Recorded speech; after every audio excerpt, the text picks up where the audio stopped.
요즘 덥죠. 여름이죠. 근데 한국인은 이열치열이라고 해가지고 이 더울 때 더 더운 거를 막 찾습니다. 그리고 왠지 그렇게 해야 이 더위를 이길 것 같다는 생각들을 하죠. 군대에서도요, 하필 이 제일 더울 때 유격 훈련을 합니다. 가장 힘든 훈련 중 하나인 유격 훈련. 막 몸을 굴리고 막 갔다 와 뛰어 몇 번을 빼미 막 하면서 막 이렇게 막 얼차려 주면서 이런 훈련을 합니다. 이 여름을 훈련으로 하는 뭐 한국인의 그런 근성이랄까요? 그런 게 좀 있는 것 같아요. 그래서 교회에서도요, 여름에 수련회 하잖아요. 막 성경학교도 하고. 그래서 저희 작년도 좀 수련회 같은 걸 가면 좋은데 좀 여의치 않아서 저희 올해는 복음 특강을 진행을 해봤죠. 그래서 복음 특강을 오후에 하면서 복음에 대한 이야기를 나누었고요. 내년도 여름에는 저희가 기도에 관련된 특강을 좀 하면 어떨까 이렇게 준비하고 있고, 또 그 다음에는 예배에 관련된 걸 좀 한 번씩 다루면 어떨까. 기본이지만 점검돼야 되는 영역, 그리고 늘 다시 확인돼야 되는 것인지라 여름을 저희는 그렇게 영적인 훈련의 시즌으로 보내도 좋겠다 생각을 했습니다. 그리고 오늘이 8월 첫 주가 됐어요. 8월 첫 주가 이제 새로운 주제로 가는데, 기존에 이 복음에 대한 것을 다루었던 것이 좀 연결되어서 그렇게 진행되면 어떨까 해서 복음서를 좀 설교를 하자 이렇게 개인적으로 생각을 했고요. 4가지 복음서들을 보는데 마가복음을 제가 제일 안 했더라고요. 저희 교회에서 설교한 걸 보니까 비슷비슷한데 마가복음이 제일 적어서 마가복음을 좀 나누면 좋겠다. 처음부터 쭉 가되 절기 때는 또 좀 빠질 것이고, 무슨 어떤 특별한 시즌이나 이런 때는 좀 다른 본문을 가겠지만 이 마가복음의 줄기를 한번 쭉 가는 게 복음과 이어져서 가기에 참 적절하다 생각하게 돼서 오늘 마가복음 1장 1절로 말씀을 좀 준비해 봤습니다. 1장 1절 한 절 아주 짧은데요, 정말 요 한 절을 살짝 마가복음에 이렇게 문을 여는 거죠. 살짝 열 때 그런 거죠. 어두운 방에서 저쪽에 밝은 방의 문을 살짝 열면 빛이 쫙 들어오는 것처럼 우리의 인생에도, 우리의 신앙에도 하나님께서 복음의 빛을 강력하게 비춰주셔서 하나님, 내 인생이 복음으로 그 빛을 받아 밝아지고 따뜻해지고, 그리고 어두운 것이 물러나는 은혜 역사 있게 하여 주옵소서. 이 말씀 가운데 소망을, 사모함을 또 우리 가운데 갖고 이 시간들을 나아가는 우리 모두가 되기를 주님의 이름으로 축복드립니다. 마가복음을 살펴보려고 한 절, 오늘 마가와 그 내용에 대해서 조금 보는데요, 마가복음을 마가가 썼다는 게 마가복음에 나오지 않습니다.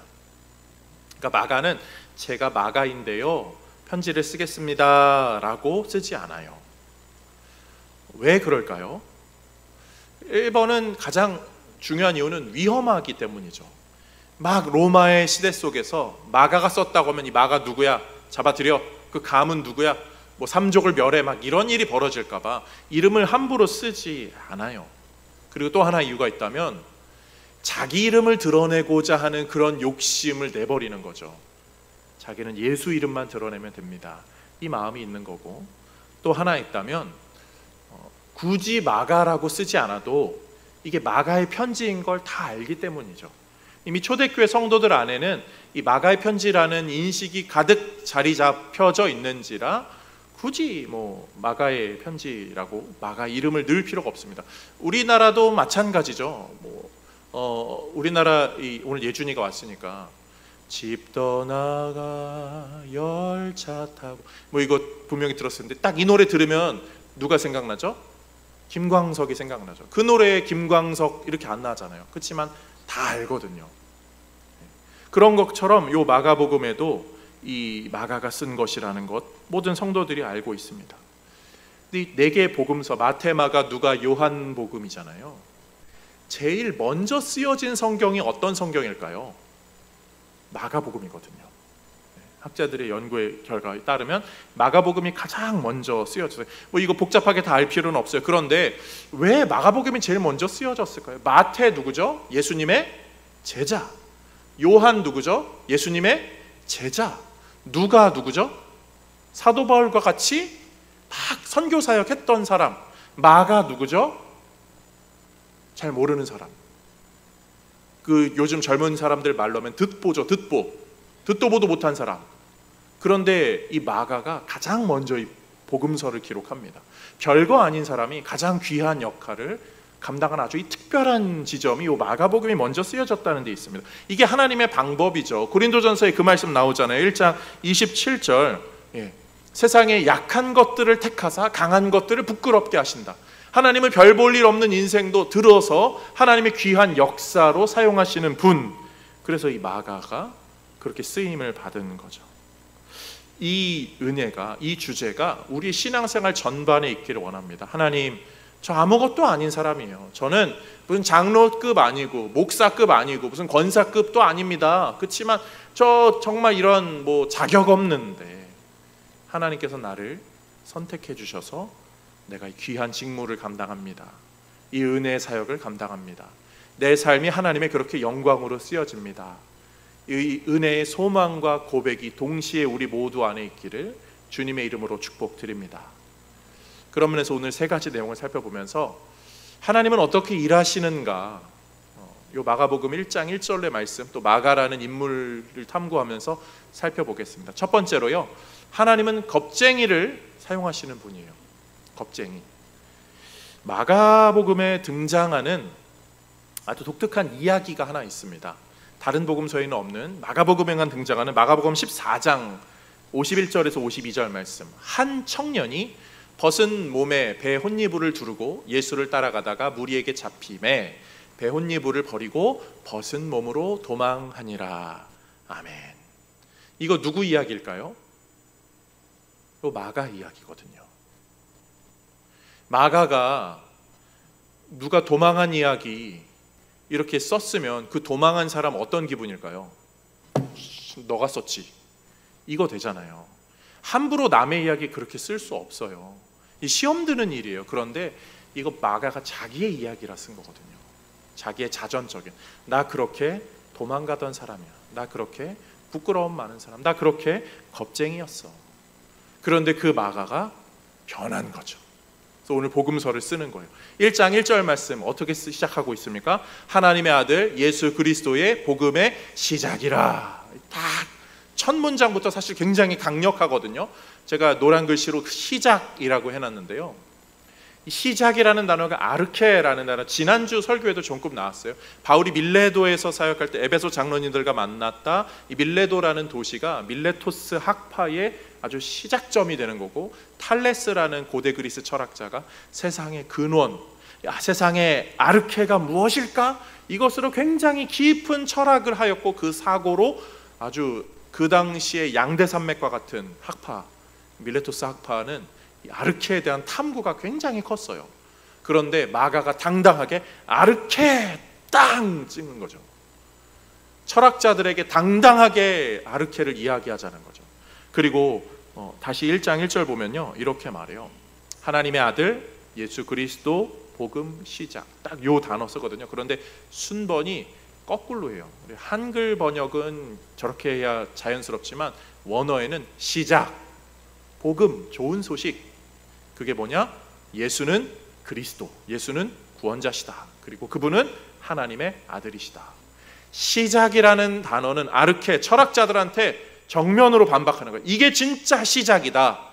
그 내용이 뭐라고요? 예수는 그리스도다, 하나님의 아들이다. 이거는 누구에게 정면으로 반박하는 거죠?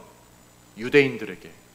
유대인들은 예수님을 메시아로 여기지 않았잖아요. 구원자로 여기지 않았는데 아주 정면으로 반박하면서 예수님이 구원자이시고 하나님의 아들이다, 아주 용감한 모습을 지금 마가는 기록하고 있는 거예요. 아주 겁쟁이였는데, 아주 비겁했는데, 아주 나약했는데 그 모습이 바뀐다는 거죠. 우리 안에도요, 다 이 비겁함의 요소가 있거든요. 겁쟁이의 측면이 있어요.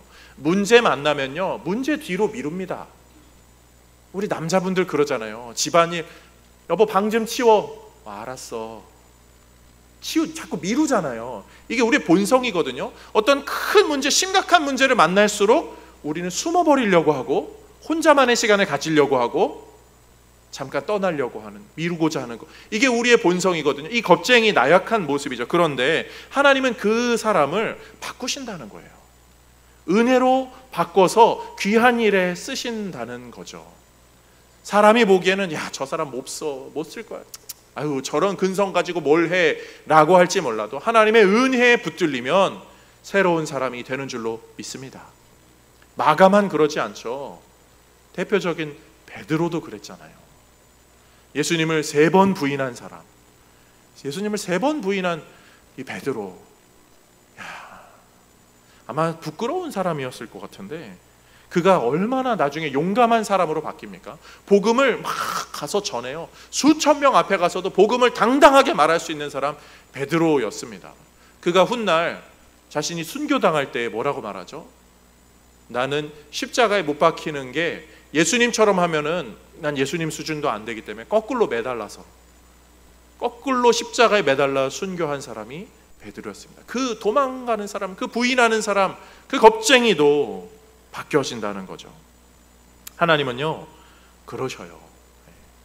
처음부터 영웅을 만드는 그런 분이 아니에요. 이 세상에 하나님이 만든 완벽한 사람이 있나요? 아무도요. 아무도 완벽하잖아요. 더군다나 죄 때문에 우리는 더 불완전한 존재가 되어버렸어요. 나도 문제 있고 저 사람도 문제 있고 멀끔해 보이는 그 사람도 다 문제 있습니다. 그런데 하나님은 그 사람들을 통하여 복음의 일을 하시죠.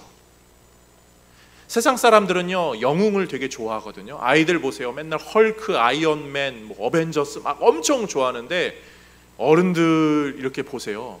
아이들은 좀 어리니까 영웅을 좋아하는데 성인들은요 영웅의 서사를 좋아합니다. 영웅이 영웅스럽지 못했을 때, 그 캡틴 아메리카가 젊었을 때 굉장히 비실비실한 군인이었거든요. 그런데 막 실험 당하고 막 이러면서 나중에 영웅의 면모를 하고 막 그 심령도 그 내면도 영웅다워지는 그 스토리, 사람들 그런 거 굉장히 열광해요. 자신을 투영하거든요. 왜냐하면 나도 겁쟁이고 나도 문제 있고 나도 부족한 사람인데 나도 저 영웅처럼 이것들을 잘 이겨내서 저 훌륭한 사람이 되고 싶다. 사람은 그런 갈망이 다들 있어요. 그런데요 성도는 어디서 그 갈망을 해결함 받을 수 있죠? 하나님이요. 하나님이 나를 붙드시면 나같이 보잘것없는 자, 나 같은 겁쟁이도 하나님의 귀한 일에 용감하게 쓰임받게 된다. 그런 면에서 하나님 앞에서 너무나 부끄러웠던 그 도망자 마가 요한이나 베드로가 귀하게 쓰임받은 것처럼 하나님 나도 참 나 능력 없지만 보잘것없지만 약점 많지만 하나님 나를 들어 사용하여 주옵소서. 신실한 기도 제목이 우리 모두에게 있기를 주님의 이름으로 축복드립니다. 두 번째로요, 하나님은 문제의 사람들을 해결하셔서 하나님의 사람으로 쓰십니다. 문제. 첫 번째는 겁쟁이, 두 번째는 문제. 이 겁쟁이가 조금 더 심화된 게 문제라고 할 수 있겠죠. 이 마가가 혼자 겁쟁이로 살면 뭐 그 정도는 괜찮습니다. 그런데 이 마가의 그 겁쟁이 때문에 초대교회는 큰 문제가 좀 벌어지죠. 사도 바울과 바나바가 싸운 이야기. 사도행전에 나오죠. 사도행전 15장에 36절부터 40절 말씀인데 사도 바울이 2차 선교 여행을 하는데 요 2차 때 바나바와 바울이 의견이 갈라집니다. 37절만 우리가 보겠습니다. 거기만 봐도 될 것 같아요. 바나바는 마가라 하는 요한도 데리고 가고자 하나. 그 뒤에는 우리가 읽지 않아도 알 수 있죠. 그렇게 가고자 하나 안 된다고 의견이 결렬된 거예요. 싸운 거죠. 한번 그래도 보겠습니다. 39절만 서로 심히 다투어.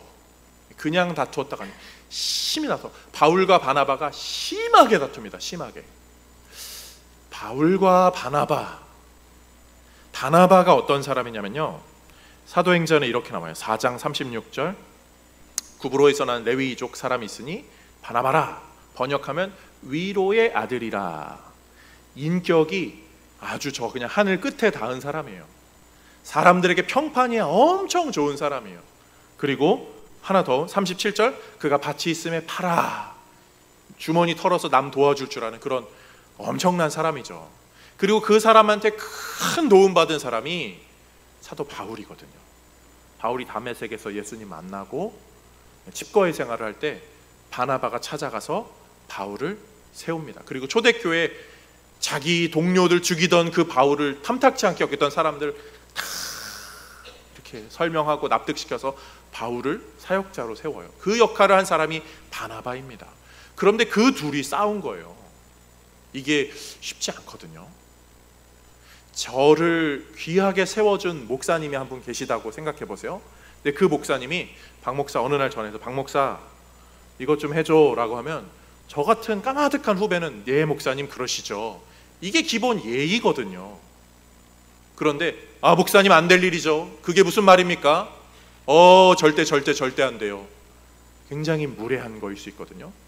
그런데 바울이 그만큼 고집을 피우는 거예요. 바나바가 마가 요한 데리고 갑시다. 절대 안 돼요. 절대요. 왜요? 1차 때 중간에 마가가 도망가거든요. 포기하거든요. 겁쟁이 그 면모가 드러나는 것 때문에 2차 때도 그런 일이 있으면 안 되니까. 그래서 의견이 서로 갈라져요. 바울은 실라와 함께 떠나고요.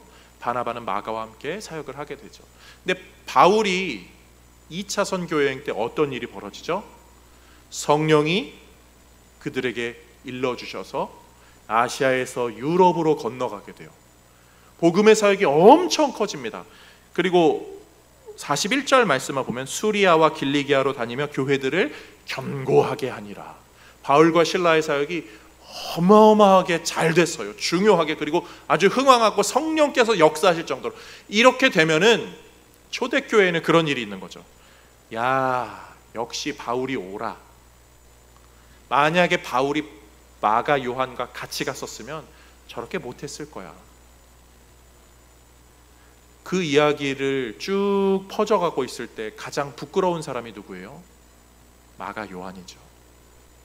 나 때문에 교회가 수군수군돼요. 나 때문에 저 둘이 싸웠어요. 나 때문에 교회가 쪼개지고 갈라지고 사람들이 막 불평불 막 이런저런 이야기. 교회 나오기 싫죠. 그냥 고개 숙이고 싶고 그냥 그 교회 트러블 메이커로 찍힌 사람이 마가 요한이었습니다. 그런데 마가 요한이요, 훗날 어떻게 되는지 아세요? 사도 바울이 감옥에 갇혔을 때 계속 동역자라고 세워주는 사람을, 골로새서 4장 10절과 빌레몬서 1장 24절에 쭉 나오는데요. 1장 24절만 보겠습니다. 빌레몬서 말씀만요. 또한 나의 동역자 마가 아리스타고, 순서에도 가장 먼저 나와요. 바울이 귀하게 여겨주는 거죠.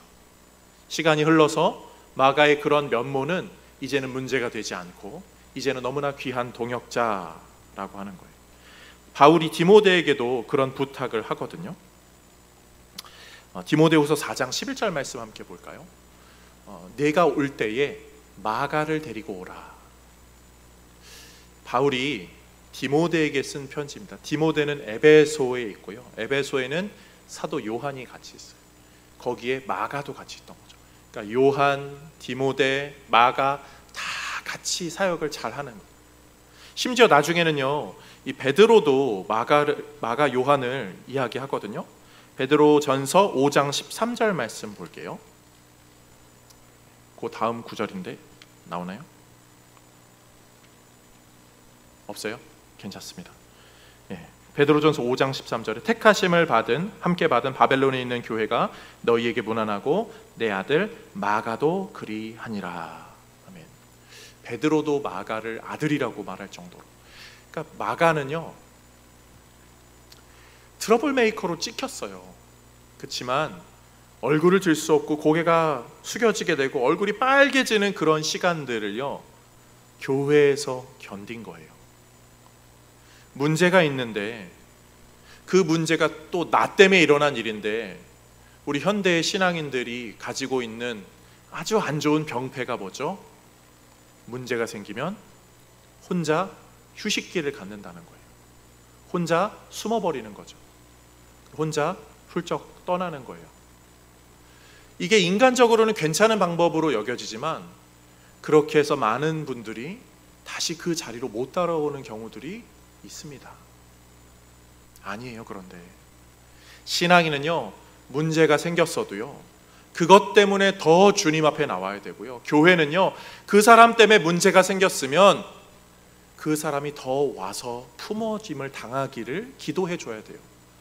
그 사람 때문에 싸워서 교회 못 나오는 일 벌어지고 이러면 그냥 다독거려주고. 생각해 보세요. 사실 뭐 그렇게 중요합니까? 뭐 그렇게 자존심 내세웁니까? 그냥 하하 허허 한 번 더 하면 되고, 좀 만나서 좀 허심탄회하게 이야기하고 눈물 몇 방울 흘리면 괜찮잖아요. 아니, 세상 사람들은 술잔 몇 잔 기울이면서 털자라고 하는데 왜 기독교인들은 꽁꽁대면서 그거 못 그러고 있나요? 그 순간을 넘어가야 된다고요.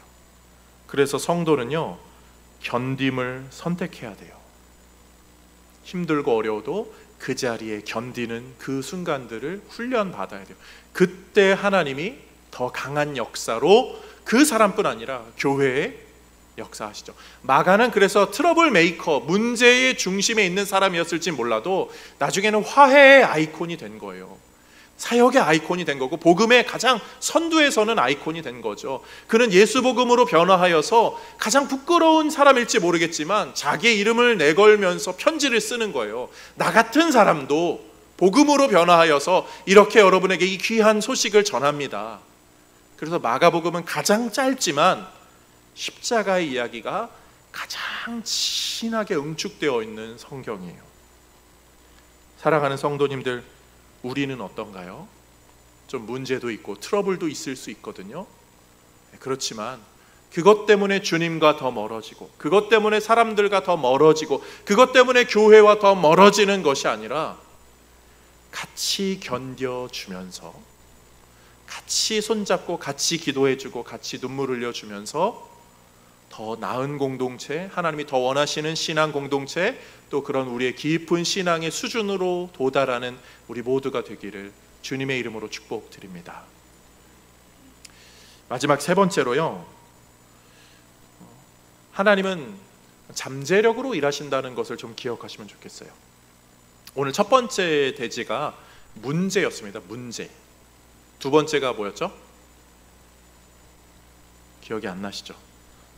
첫 번째가 문제가 아니었던 것 같은데, 저도 첫 번째 겁이죠. 겁. 제가 이거 아까 조금 전에 올라오면서 한번 어떻게 정리하면 좋을까 생각했거든요. 첫 번째가 겁쟁이죠. 겁쟁이. 두 번째가 문제, 세 번째가 잠재력 해서 가운데 지읒으로 맞추면 조금 머리에 남을라나 이 생각을 한번 했거든요. 역시 준비되지 않은 건 설교 시간에 하면 안 되는 거예요. 원고에 안 쓴 걸 제가 오늘 하려다가도. 그렇지만 또 이렇게 한번 해서 제가 실수하고 좀 약점이 보여져야 더 은혜롭죠. 세 번째로 집중하겠습니다. 하나님은 잠재력으로 일하시는 거예요. 그 사람의 약점, 문제, 그것들이 그 사람을 나약하게 만드는 것 같지만 그 인생에 하나님은 잠재력을 잘 심어주셨어요. 우리가 모르는 잠재력이 있다는 거죠. 사실 마가가 그렇게 귀하게 쓰임받은 거는 마가의 인생에 하나님께서 미리 엮어놔 주신 그런 그물 같은 잠재력이 있기 때문이에요. 마가는요, 어떤 사람이냐면 골로새서 4장 10절에 이렇게 말하고 있습니다. 바나바의 생질 마가, 그러니까 바나바의 누이의 아들이에요. 그러니까 외삼촌이 바나바인 거죠. 좀 잘 사는 집 같아요. 그리고 12절, 사도행전 12장 12절에 보면 이렇게도 나옵니다. 마가라 하는 요한의 어머니 마리아, 어머니가 누구지 나오고, 의 집에 가니 여러 사람이 거기에 모여 기도하고 있더라. 여러 사람이 모여서 기도할 정도의 집을 가진 재력가, 그 가문의 아들이 마가입니다. 잘 사는 집이에요. 금수저, 뭐 요즘 그런 거죠. 그런데 그래서 뭐 바나바도 나중에 이렇게 딱 초대교회 땅을 이렇게 팔고 막 이런 걸 할 수 있는 거죠. 그런데 이 금수저들이 다 가진 것 같지만 부유한 사람들이 못 가진 게 있습니다. 부유한 사람들이 가질 수 없는 것, 뭘까요? 헝그리 정신을 못 가져요. 끈기라고 좀 표현해 볼까요? 물론 제가 다 비하하는 건 아닙니다. 마가가 좀 유난히 그런 사람이었어요. 그래서 중간에 중도 하차하고 포기하고 그런 게 많았다는 거죠. 그런데 그는 부유한 집에서 살았기 때문에 끈기가 없는 사람으로 자랐을지 몰라도 그 부유한 집에 살았기 때문에 하나님께서 그의 인생에 쳐놓으신 잠재력의 그물이 있었어요. 그게 뭐죠? 수많은 사람들이 모여서 기도하는 기도 처소. 학자들은 그 공간이 예수님의 최후의 만찬의 자리가 아니었을까? 오순절 성령의 다락방의 역사가 일어나는 곳은 아니었을까? 그리고 수많은 사역자들이 오가고 기도하고 쉼을 얻고 예배하는 그런 처소는 아니었을까? 그렇게 봅니다. 그리고 거기서 오순절 성령의 역사가 일어났다면 마가, 요한 또한 성령을 받았을 것이다. 그 끈기 없는 사람, 보잘것없는 사람이 그 집안의 아들이라는 이유만으로 복음에 노출되고 성령을 받게 돼요. 성령을 받았으니까 1차 선교 여행 때 따라갈 수 있죠. 적어도 그 정도의 권한은 가진 거예요. 그 정도의 역량은 되는 거죠. 마가는요, 자기가 잘나서 그렇게 된 게 아니에요. 오히려 못나도 너무 못나고 민폐도 너무 민폐로 그렇게 살아왔지만 성령께서 그 마음을 찾아가시고 만져주심으로 말미암아 그의 가문의 그런 배경의 혜택을 받은 사람이죠. 성경에 그런 사람들이 또 등장하죠. 대표적인 게 디모데잖아요. 디모데의 후서 1장 5절, 내 외조모 로이스, 내 어머니 유니게 속에 있더니 내 속에도 있는 줄. 그 신앙의 혜택을 받은 거예요. 그 잠재력이 있다는 거죠. 그런 면에서 사랑하는 성도님들, 우리의 인생에 하나님께서 베풀어 주신 잠재력이 있으십니까? 영적인 잠재력이 있으세요? 어떤 분들은요, 신앙의 몇 대 손이라는 그런 잠재력을 가진 분들도 계실 수 있어요. 그런데 그게 없는 분들한테는 너무 서운한 이야기죠. 그런데 하나님은 그 모든 것들이 불편함이나 부끄러움이나 또 약점이 되지 않기 위하여 우리가 살아가는 이 시대 속에서 영의 가족들을 교회로 묶어주시는 거예요. 그래서 우리 모두의 영적인 잠재력이 됩니다. 서로를 사랑하고 서로를 영으로 끌어주는 것, 교회에 너무나 중요한 요소죠. 그렇지만 그것보다 더 강력한 잠재력이 있다면 예수 그리스도로 말미암아 우리가 하나님의 자녀가 됐다는 거예요. 예수님이 나를 위해 대신 죽으심으로, 아니죠, 예수님이 유일한 아들인데 유일한 아들 자리를 포기하시고 비우심으로 말미암아 수많은 아들, 딸들이 하나님의 자녀가 되게 하신 거예요. 우리는 그 혜택을 받았죠. 사도 바울은 그 예수님에게 빚진 자, 그 흔적으로 인생을 살아가는 사람이었어요. 예수의 흔적이요. 우리는 하나님의 자녀라는 흔적을 다 갖고 있습니다. 마가복음에 마가의 이름이 영어로 마크입니다. M-A-R-K, 마크 하잖아요. 마크 우리가 평소에 쓰는 말이거든요. 거기 그 마크 좀 해, 표시 좀 해, 체크 좀 해, 흔적 좀 남기라고요. 마가복음을 우리가 보면서 꼭 기억해야 될 건 우리의 인생에 이런 흔적이 남았으면 하는, 이런 표식이 좀 남았으면 하는 바람이 있어야 돼요. 사람들은요, 작은 표식 하나로 자기의 인생의 가치를 드러내려고 하거든요.